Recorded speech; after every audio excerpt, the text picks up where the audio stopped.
கோவை தொண்டாமுத்தூரில் விவசாயிகளை அச்சுறுத்தி வந்த ரோலக்ஸ் காட்டு யானை பிடிபட்டிருக்கிறது. அண்மை செய்தியாக பார்க்கிறோம். இது தொடர்பான கூடுதல் விவரங்களை செய்தியாளர் சுதீஷிடம் கேட்கலாம். சுதீஷ், எப்போது அந்த யானை பிடிக்கப்பட்டது, இப்போ எங்க கொண்டு செல்ல போறாங்க?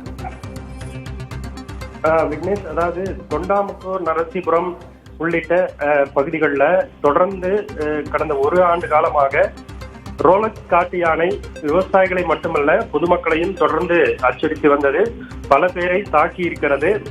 இந்த நிலையில்தான் விவசாயிகள் மற்றும் பொதுமக்கள் தொடர்ந்து பல்வேறு கட்ட போராட்டங்களை நடத்தினார்கள். ரோலக்ஸ் காட்டு யானையை உடனடியாக பிடிக்க வேண்டும் என இந்த விவசாயிகள் விவசாய பயிர்களை அதிகம் இழந்து அந்த விவசாய பயிர்களை அதிகம் சேதப்படுத்தி வந்தது. பொதுமக்களும் குடியிருப்பு பகுதிகளில் சாலைகளில் நடக்க முடியாத அளவிற்கு மிகுந்த அச்சத்தோடு அந்த பகுதியில் இருந்து வந்தனர்.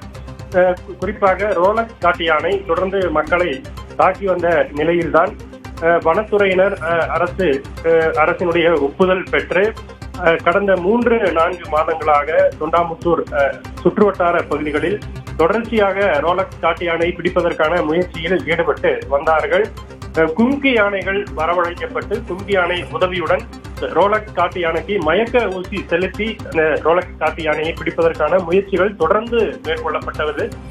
பொதுமக்கள் மட்டுமின்றி அரசியல் பிரமுகர்களும் தொடர்ந்து வலியுறுத்தி வந்தார்கள். உடனடியாக ரோலக்ஸ் காட்டு யானையை அரசு முயற்சி எடுத்து பிடிக்க வேண்டும் என்று.